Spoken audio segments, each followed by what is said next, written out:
애플의 창업자 스티브 잡스의 병상에서 죽어가면서 자신의 과거를 해상한 그 마지막 유언에 대한 그 메시지를 남겨두었어요. 이게 영어로 이렇게 쭉 이렇게 돼 있는데 이게 영어가 좀 이렇게 더 이렇게 좀 이렇게 표현이 이렇게 다가오는 부분이 있는데 한글로 좀 번역해서 좀 감이 그렇긴 하지만 그럼에도 불구하고 우리에게 전해주는 메시지는 좀 분명하기 때문에 제가 한번 읽어드리겠습니다.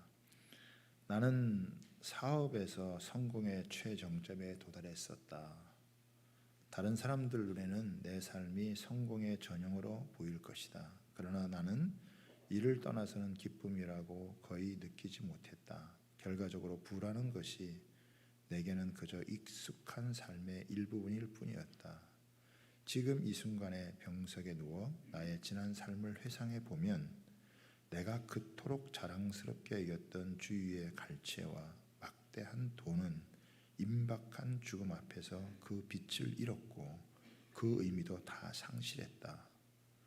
어두운 방 안에서 생명보조장치에서 나오는 푸른 빛을 물끄러미 바라보며 낮게 웅웅거리는 그 기계 소리를 듣고 있노라면 죽음의 사자의 숨길이 점점 가까이 다가오는 것을 느낀다. 이제야 깨닫는 것은 평생 배 굶지 않을 정도의 부만 축적되면 더 이상 돈 버는 일과 상관없는 다른 일에 관심을 가져야 한다는 사실이다. 그건 돈 버는 일보다는 더 중요한 뭔가가 되어야 한다.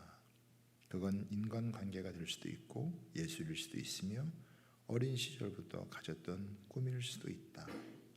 쉬지 않고 돈 버는 일에만 몰두하다 보면 결과적으로 삐뚤어진 인간이 될 수밖에 없다. 바로 나같이 말이다. 부에 의해 조성된 환상과는 달리 하나님은 우리가 사랑을 느낄 수 있도록 감성이라는 것을 우리의 마음속에 넣어주셨다. 평생에 내가 벌어들인 재산은 가져갈 도리가 없다. 내가 가져갈 수 있는 것이 있다면 오직 사랑으로 점철된 추억뿐이다. 그것이 진정한 부이며 그것은 우리를 따라오고 동행하며 우리가 나아갈 힘과 빛을 가져다 줄 것이다. 사랑은 수천 마일 떨어져 있더라도 전할 수 있다. 삶에는 한계가 없다. 가고 싶은 곳이 있으면 가라. 오르고 싶은 곳이 있으면 올라가 보라. 모든 것은 우리가 마음먹기에 달렸고 우리의 결단 속에 있다. 어떤 것이 세상에서 가장 비싼 침대일까? 그건 병석이다.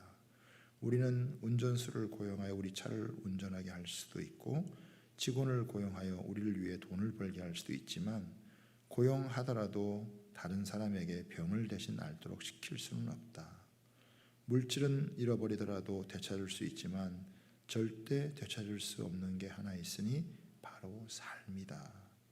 누구라도 수술실에 들어갈 즈음이면 진작 읽지 못해 후회하는 책 한 권이 있는데 이름하여 건강한 삶 지침서이다.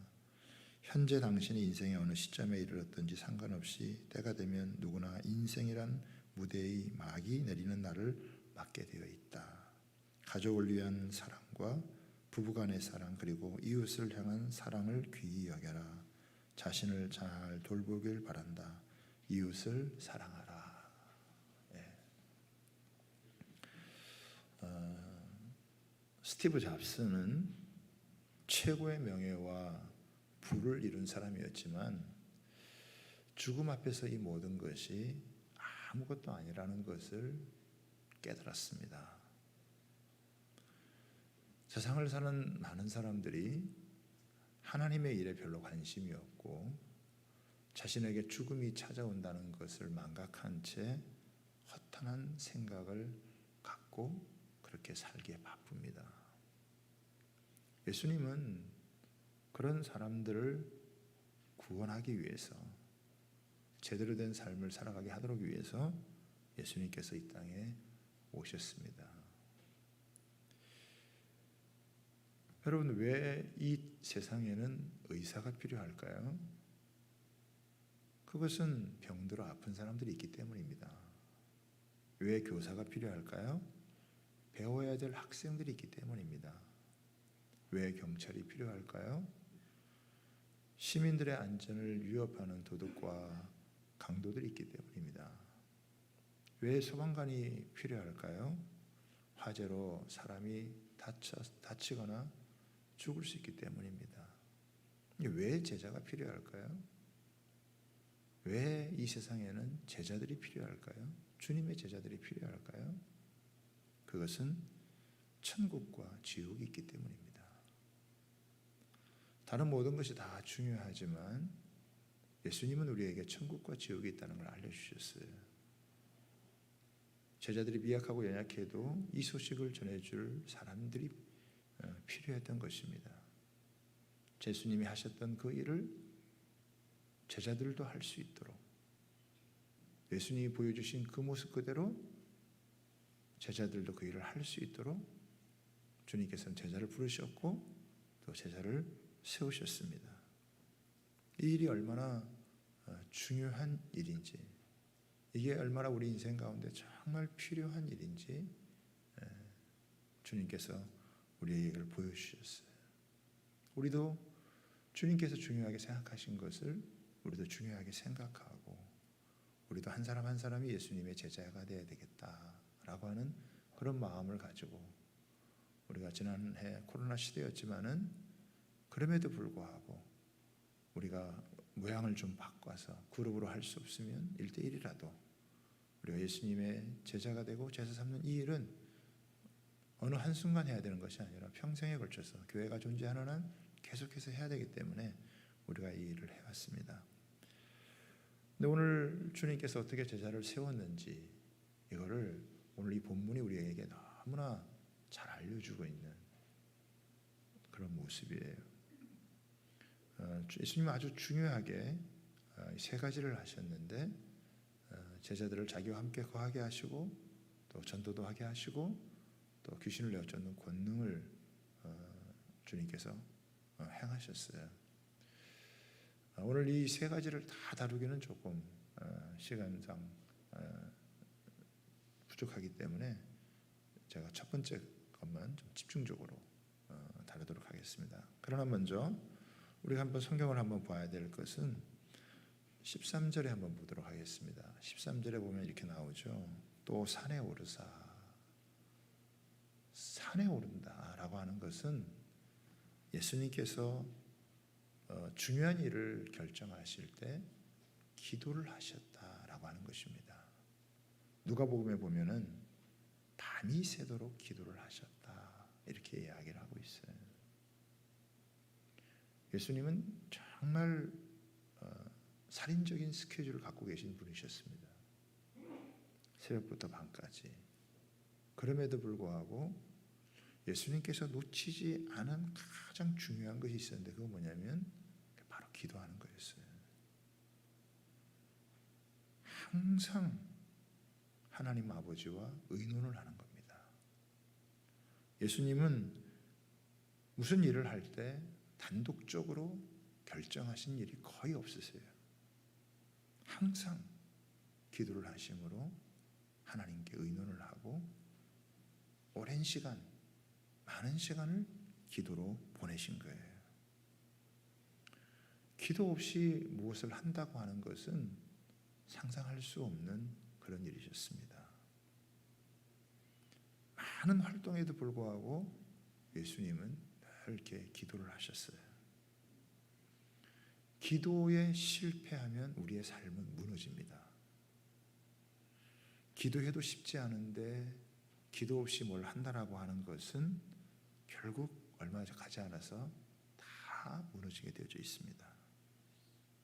중요한 일을 결정하실 때마다 주님은 항상 조용한 시간, 하나님과 깊이 있는 교제의 순간을 가지셨어요. 선택의 순간에 아버지의 도움을 구하셨고, 삶의 모든 순간 하나님께 의존하는 그런 모습을 우리에게 보여주셨습니다. 이게 결국은 우리의 특권인 거죠. 자녀가 아버지를 의존하는 것이 특권이듯이 예수님께서 하나님을 의존하는 모습을 공생의 사역 내내 보여주셨고, 제자들은 그것을 지켜볼 수가 있었습니다.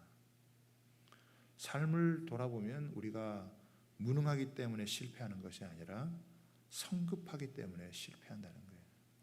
기도 없이 했던 모든 것들은 나중에 다 헛수고로 결과가 지어지는 것을 보게 된다라고 하는 것이죠. 제가 신학교 다닐 때 늦게 예수님을 믿고 신학을 해야 되기 때문에 참 어려운 부분이 많았어요. 어떻게 하면은 한 학기 한 학기를 잘 보낼 수 있을까 이렇게 생각을 하다가 새 학기가 되어지면 새 학기를 앞두고 꼭 3일 정도나 아니면 일주일 정도 기도원에 가서 때로는 친구들하고 때로는 이렇게 혼자 기도원에 가서 기도를 하고 준비를 하고 하나님이 지혜를 주시고 하나님이 잘 감당할 수 있도록 도와주시고 그것을 놓고 꼭 기도했던 것 같아요. 돌아보면 그때 그걸 참 잘했구나. 그런 기도의 순간들이 하나님께 의존하는, 하나님을 의지하고 하나님을 의존하는 바로 그 시간들이 오늘 나를 있게 하지 않았나 이런 생각을 굉장히 많이 하게 되어집니다. 현대에는 코로나에도 불구하고 여러분 바빠요. 결정해야 될 것도 많고 해야 될 것도 많고 많습니다. 그러나 우리는 그럴 때마다 주님 앞에서 먼저 주님께 먼저 구해야 돼요. 주님 어떻게 해야 될까요? 무엇이 가장 지혜로운 선택일까요? 어떻게 하는 것이 주님이 원하시는 뜻일까요? 자꾸 물어야 돼요. 이 기도의 시간은 굉장히 절대적인 시간이에요. 저도 이렇게 돌아보면 기도를 놓치고 했던 모든 일들은 나중에 다 이렇게 수포로 돌아가는, 될 것 같은데 안 되는 그런 일들이 참 많았던 것 같아요. 야, 이거는 분명히 잘 될 거야. 이거는 분명히 가능한 일이야. 이렇게 했는데 불구하고 나중에 보면 다 이렇게 무너진. 특별히 사람과 관계된 일을 할 때는요, 더더욱 기도를 해야 돼요. 좋을 수도 있지만 안 좋을 수도 있고 또 어려울 수도 있지만 또 좋은 결과를 맺을 수 있기 때문에 잘 모르는 일이에요. 그래서 우리 크리스찬에게 있어서 우리 성도들에게 있어서 기도라고 하는 것은 얼마나 중요한지 모릅니다. 기도를 놓치는 것은 한두 가지를 놓치는 게 아니라 모든 걸 놓치는 거예요. 기도를 결단하는 것은 가장 지혜로운 것이고 가장 놀라운 결단이에요. 그래서 기도하는 시간에 많은 시간을 보내야 됩니다. 코로나 때문에 이 핑계 저 핑계 대고 기도의 자리를 놓치는 것은 안타까운 일이에요. 기도를 잘 할 수 있는 것은 또 기도를 계속 우리가 해나가는 것은 매우 매우 여러분 중요한 일입니다. 예수님께서 제자들을 어떻게 세우셨는가? 제자들을 어떻게 세우셨는가? 오늘 이 첫 번째 나오는 이 부분이 바로 14절에 보면은 이는 자기와 함께 있게 하시고, 저는 이 부분이 굉장히 중요한 것 같아요. 함께 있게 하시고 함께 시간을 보내는 거예요. 그 12명을 선택하신 다음에 주님은 자꾸 시간을 보내는 거예요. 그들과 함께 많은 시간을 보낸 거죠. 주님과 함께 먹고 또 자고 생활하고 여행을 하고, 주님은 이 제자들을 가족으로 친구로 삼아 주셨어요. 그래서 오랜 시간, 많은 시간 이렇게 함께 지내게 된다는 것이죠. 우리가 이 세상을 살아가면서 많은 관계 속에 살지만 자기의 속마음을 이렇게 깊이 나눌 수 있는 그런 관계는 많지가 않습니다. 사람들이 군중 속의 고독이다 이런 얘기를 하잖아요. 왜 그러냐? 우리 안에 상처가 있기 때문이라는 거예요. 근데 이 주님과 함께 있으면서의 축복이 뭐냐면 이 치유와 치유와 변화를 경험한다는 거예요. 우리 속에는 우리도 알지 못하는 병이 많아요. 겉으로 보기에는 사람이 멀쩡해 보이죠. 근데 속이 골아 있는 거예요. 속이 썩어 있는 거예요. 문제가 많아요. 불안, 두려움, 염려, 교만, 정욕, 탐심, 불순종, 거역의 마음, 열등감, 좌절감, 상실감, 비교의식. 사실 사람 속에 끝이 없어요. 따지고 들어가면. 코로나 시대를 겪으면서 불안 증세를 느껴서 병원에 찾아간 사람, 불안 증세를 느끼는 사람 훨씬 더 많을 텐데, 불안 증세를 느껴서 병원에 찾아가서 의사를 만나고 상담을 하고 처방을 받은 사람이 작년 한 해에 79만 명이라고 합니다. 그만큼 사람들이 정신적인 고통, 스트레스를 굉장히 많이 받고 살아가는 거예요. 자신도 알지 못하는 그런 상처들, 아픔들이 어느 순간 툭툭 튀어나와서 갑자기 화를 내고, 갑자기 땅을 치고, 갑자기 사람들의 해를 입히는, 자기도 자기를 잘 모르는 이런 일들이 속에서 있다가 어느 순간 터져 나오는 거예요. 그런데 제자들도 다 그런 게 있죠. 근데 이게 주님과 함께 같이 있다가 보면은 알게 모르게 주님이 우리를 치유하시고 변화를 시켜주신다는 거예요. 주님의 말씀을 듣고 주님을 따라다니고 하면서 내 속에 깊은 이런 내가 알지 못하는 상처까지도, 아픔까지도, 그런 것들을 치유하고 변화시키고 새롭게 한다. 이게 축복이에요. 제자들 사실 허물투성의 사람들 아닙니까? 그런데 그들이 계속해서 그들 속에 있는 이런 것들이 계속 치유가 되는 거예요. 회복이 되어지는 거예요. 주님과 함께하는 이 시간이 우리를 치유하고 새롭게 하는 너무나 사실은 귀한 시간이라는 거죠. 우리 그 성령이 오셨네를 찬양했던 우리 김도현 우리 찬양사가 작곡했는데, 허무한 시절 지날 때, 깊은 한숨 내쉴 때 그런 풍경을 보시며 탄식하는 분이 있네. 고와 같이 버려두지 않으며 우리와 영원히 함께 하시네. 성령이 오셨네. 성령이 오셨네. 허무한 시절이 있거든요. 깊은 한숨, 고와 같은 느낌. 그런 우리의 삶을 바라보고 탄식하시고 우리를 고치고 치료하시는 성령의 역사가 있거든요. 그러니까 주님과 함께 하면서 제자들이 계속해서 주님과 함께 있으면서 자기가 치유받는, 자기가 회복이 되어지는, 자기가 고침받는, 그런 병만 고침받는 게 아니에요. 자기 속에 있는 깊은 외로움, 상처, 분노, 이런 상실감들, 이런 것들이 하나하나씩 주님께서 치유해 가시는 그런 모습이에요. 근데 여기서 이제 또 하나 우리가 또 생각을 해야 될 게 뭐냐면, 다른 사람들과도 함께 할 수 있다라고 하는 거예요. 우리는 예수님과 함께 할 때 다른 사람과 함께 할 수 있습니다. 여기 보면은 12명의 제자들의 이름이 나오잖아요. 베드로부터 시작을 해서 이 가룟 유다까지 12명의 제자들이 여러분 나온다고요. 12명의 제자들은 완전히 서로 기질이 다른 사람이에요. 약점과 오류투성이, 실수들이 남발하고 잘난 체하고 서로 비교하고 싸우고. 여러분, 사람은 뭐 며칠만 같이 있어도 24시간 같이 있어 보면 다 서로 알죠. 뭐 어쩌다 한번 만나는 관계야 포장하고 만나서 이렇게 하니까 모를 수 있지만 며칠 같이 지내보면 알거든요. 관계가 깊어지려면 투명해야 돼요. 투명하지 않으면 관계가 깊어지지 않습니다. 삶을 노출해야 돼요. 노출이 적을수록 위장을 하게 되는 거예요.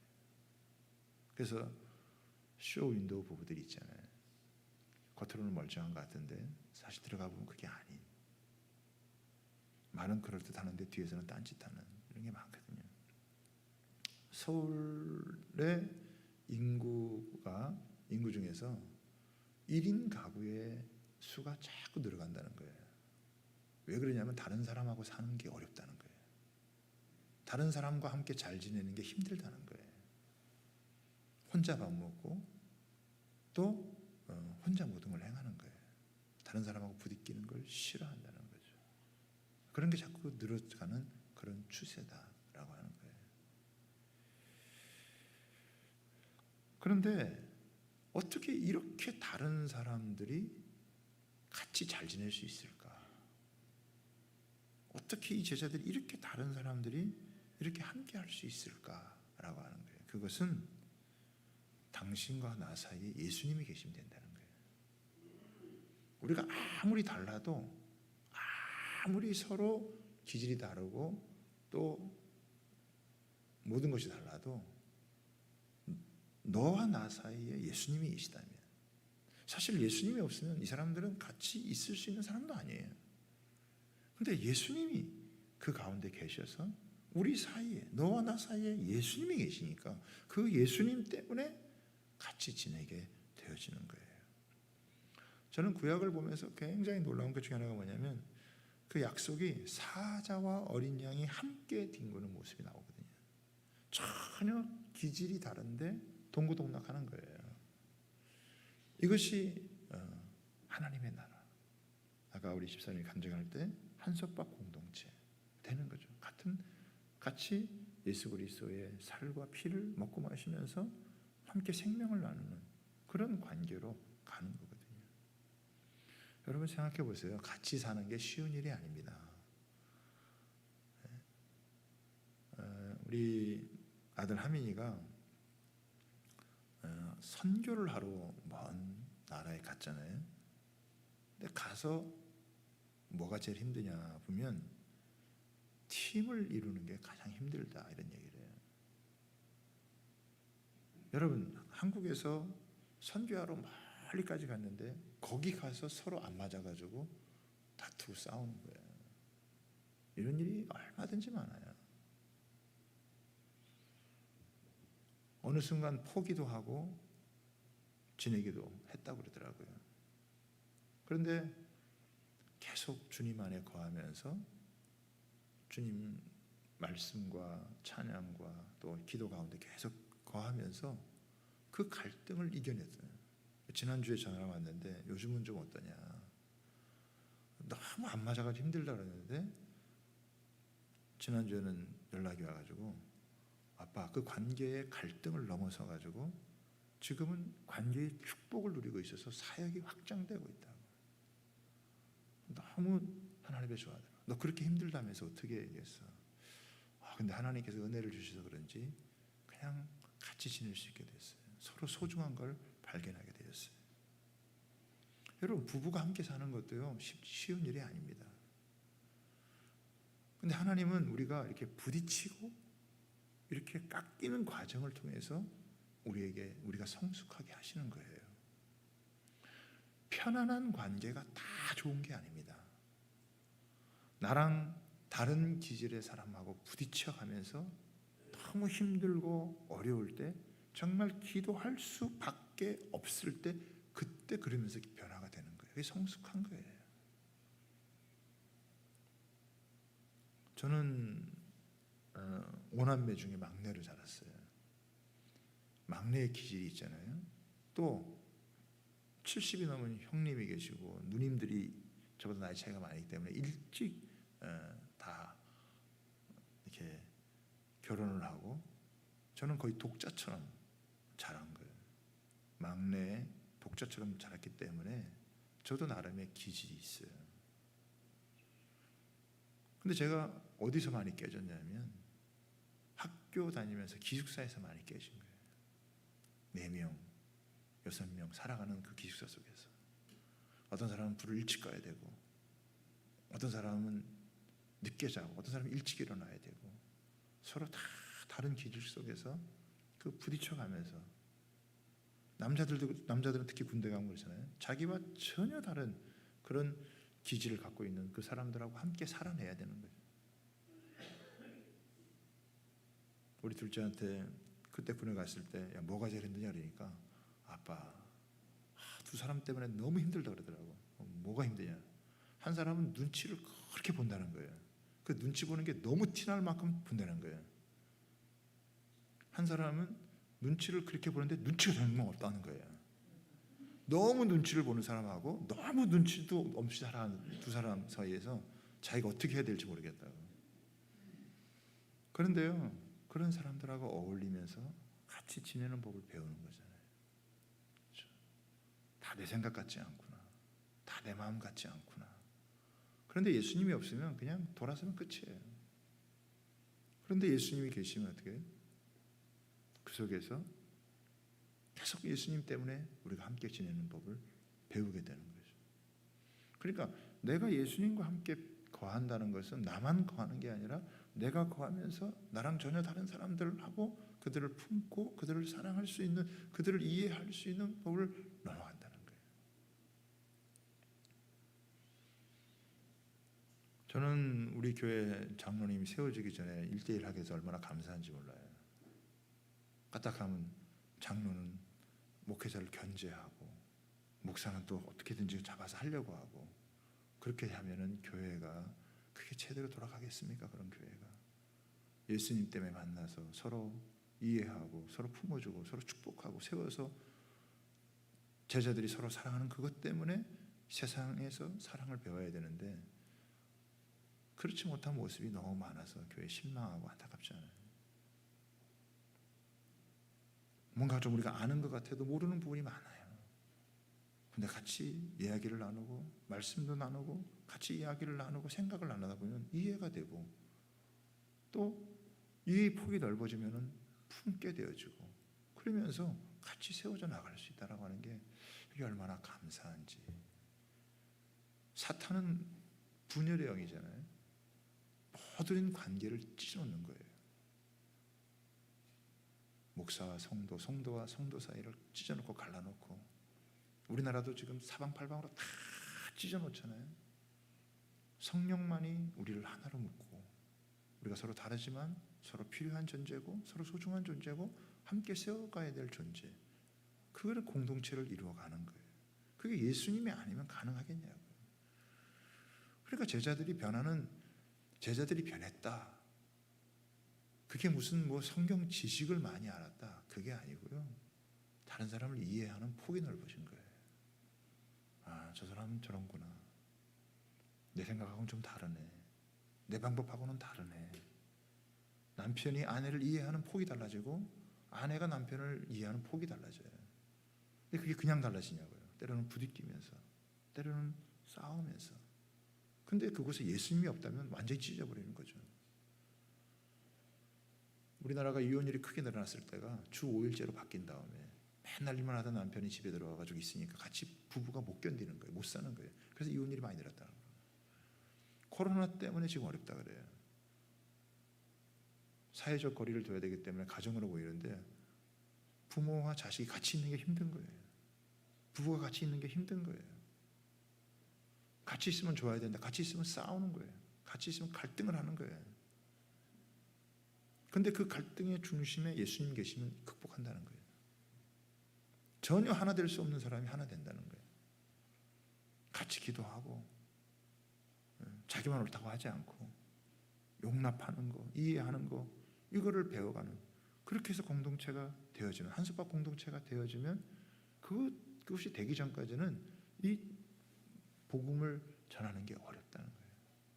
근데 그것이 딱 이루어지면, 그런 모습을 갖추게 되어지면, 그러면 어떻게 해요? 내적 부흥이 있어야 외적 부흥도 가능한 거예요. 내적 부흥이 안 이루어지면은 외부적으로 커지면 나중에 다 사상두각이 된다는 거죠. 한 명 한 명의 제자들이 얼마나 소중한가. 이렇게 나 같은 죄인을 구원해서 하나님의 자녀 삼아 주시고 또 하나님을 섬길 수 있는 은혜를 주신 것에 대해서 감사하면서 나 같은 죄인 살려주신 주님이 나만이 아니라 다른 사람들도 소중히 여기시는구나. 다른 사람도 귀히 여기시는구나. 이거를 함께 배워가는 그런 모습을 예수님과 함께 거하면서 배우는 거예요.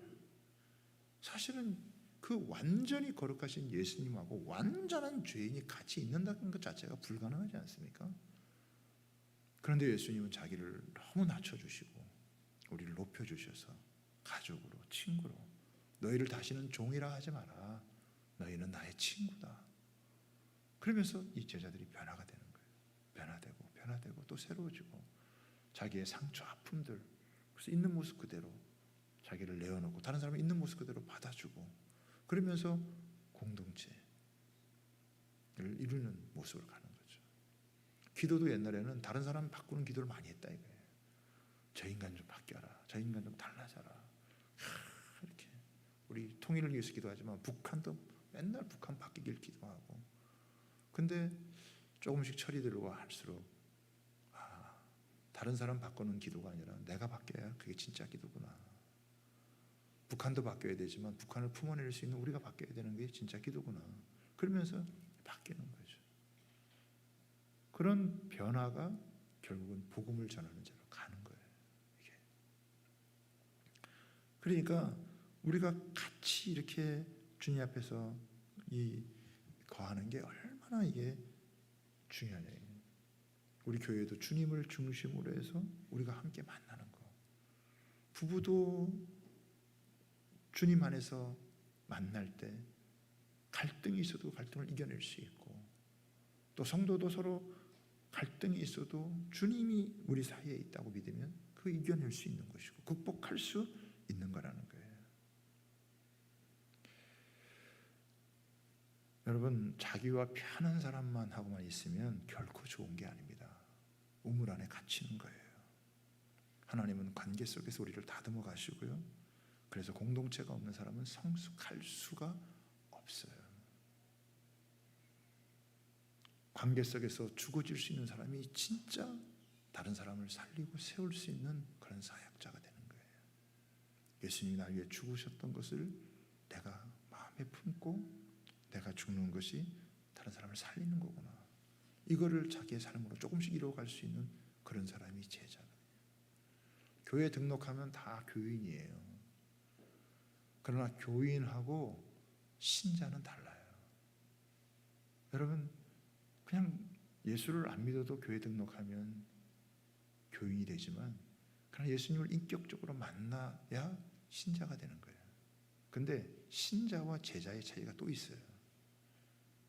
신자는 예수님을 믿기는 하지만 자기의 삶의 이 중심이 자기에게 있어요. 아직까지. 근데 제자는 그리스도가 다스리는 삶 안으로 들어가는 거예요. 우리가 사사기를 지금 오늘 마지막까지 묵상을 했는데 왕이 없잖아요. 그러니까 하나님을 왕으로 인정하지 않으니까 자기들 좋은 대로 자기들 생각대로 막 살아요. 그런데 그게 어떻게 해요? 결국은 악한 결과 수많은 혼란과 부조리와 갈등을 유발시키고 그리고 힘들어져가는 모습입니다. 그리스도가 다스리는 삶, 예수 그리스도를 내 마음의 중심에 모시고 그리스도가 다스리는 삶으로 우리가 나아가면요, 우리 인생의 항해 길을 주님께서 인도해 가시는 삶으로 내어놓는 제자의 삶이 되어지면은, 그러면 아무리 거센 풍랑이 온다 할지라도 그것을 헤치고 나아갈 수 있는 위대한 승리의 삶을 살아갈 수 있는 거예요. 그래서 저는 교회에 등록하면 교인이 될 수 있어요. 예수님을 믿어서 신자까지 될 수 있어요. 거기서 멈추면 안 돼요. 계속 주님의 말씀을 대하고 함께 기도하면서 공동체 함께 오래지면서 어떻게 해요? 계속 제자로 가는 거예요.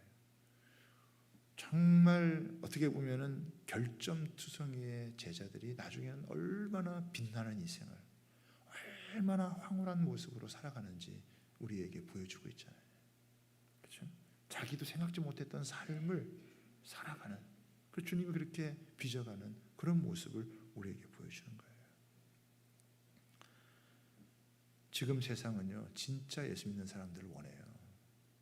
그냥 종교 생활하는 사람들은 다 밟히고 사라지게 되어 있습니다. 진짜 제자가 되어야 되는 거예요. 진짜 제자가 되기를 사모하셔야 돼요. 그리고 주님과 함께 거하는 시간을 많이 가지세요. 여러분 함께 성경을 읽으셔야 되고요. 말씀을 묵상하시고 셀 가족 모임을 통해서 또 교회 안에서 이런 양육과 훈련을 통해서 내가 한 단계 더 나아가도록 주님의 신실한 제자로 나아가기를 해보세요. 쉽지는 않지만 그 삶이 우리 인생의 가장 놀라운 인생이고 가장 축복된 인생이고 자기만 사는 게 아니라 다른 사람을 살릴 수 있는 그런 위대한 삶으로 주님께서 우리를 이끌어 주시는 거예요. 코로나 때문에 모이기 어렵지만 우리는 1대1로라도 계속 이렇게 하면서, 그리고 예전에 좀 제자 훈련은 담임 목사가 이렇게 성도들을 하면은 그거를 이렇게 다른 받은 사람들이 하기가 어려웠어요. 그런데 이번 1대1 제자형은 제가 이걸 하면 그걸 받은 사람들이 다른 사람을 한 사람씩 데리고 다 할 수 있어요. 이게 전수가 되고 재생산이 되는 거예요. 그래서 이게 너무 좋은 거예요. 이렇게 조금씩 우리가 그것들을 발전시켜가면서 시스템을 좀 바꾸니까 이거 얼마든지 이게 가능하구나. 꼭 목사만 이렇게 해야 되는 게 아니잖아요. 그걸 받은 분들이 양육을 할 수 있는, 우리 교회 일꾼으로 세워진, 장로님으로 세워지고 권사님들이 세워진 분들이 자기가 제자가 되고 다른 사람을 제자 삼아서 세워가는 너무나 아름다운 그런 모습. 예수님이 제자들을 세워놓고 떠나가셔도 그 제자들을 통해서 그 하나님의 복음이 온 세상 가운데 전파되고 증거되는 이런 위대한 일이 났던 것처럼 주님이 한 사람 한 사람, 옛날에는 뭐 꿈이나 꿨겠어요? 옛날에는 그런 걸 생각조차 했겠어요? 그런데 그런 사람이 되어져서 자기가 다른 사람을 세워가는, 그러면서 자기가 더 온전한 제자가 되어져 가고 제자로 부르심에 대해서 주님 앞에서 쓰임받는 그런 아주 축복된 인생으로 쓰임받는 거예요. 저는 우리 교회 주양교회 성도 한 분 한 분이 그런 성도들이 되기를 여러분 원합니다. 그리고 그런 한 분 한 분들을 세워가기를 위해서 저도 내 속에서 역사하는 이의 힘을 따라서 저도 최선을 다해서 감당하기를 원하고, 여러분들도 마음을 여시고 주어지는 기회가 있다면 자꾸 이런 것들을 받으셔서 내가 뭐 이 나이에 내가 뭐 이제 뭘 하겠어 이렇게 여러분 생각할 수 있는데 그렇지 않아요. 아마 이번에 받으신 분 중에서 우리 박형성 군사님이 제일 연배가 많으실 거예요. 근데도 너무 기쁘게, 너무 활기차게 그 간증을 읽어보니까 너무 감격스러운, 하나님 앞에서 나 예전에 다 받았는데 뭐 또 해? 그런 생각이 있었는데 받다가 보니까 그게 아니야. 매 순간 하나님 함께 하시는 걸 터치받아가지고 마음의 귀한 간증을 갖고 계신 것을 제가 읽어보고 저도 감동이 됐어요. 사랑하는 여러분, 그냥 뭐 예배 한번 드리고 끝나는 그런 삶이 아니에요. 하나님 앞에서 말씀을 받고 내가 변화되고 내가 새로워지고 나의 깊은 상처 아픔들이 치유되고 회복되어지고 다른 사람들을 함께 세워져 갈 수 있는 그런 사람을 꿈꾸세요. 그러면 정말 뭐랄까 이렇게 신나는 신바람이 나는, 예수 믿는 것만큼 더 황홀한 것이 없는, 예수 믿는 것이 이렇게 놀라운 은혜고 축복인 것을 경험하는 그런 은혜가 여러분 가운데 반드시 있게 될 줄 믿습니다. 우리가 그런 공동체를 함께 꿈꾸면서 예수님 함과 거하는, 그래서 예수님이 우리를 아름답게 빚어가시는 그런 귀한 은혜를 우리가 나누고 누릴 수 있는 축복된 한스파 공동체로서 아름답게 세워져 갈 수 있게 되기를 소원합니다. 저와 여러분이 주인공으로 이 땅 가운데 쓰임받는 그런 귀한 은혜를 사모하면서 나아가기를 주님의 이름으로 부탁하고 축복합니다.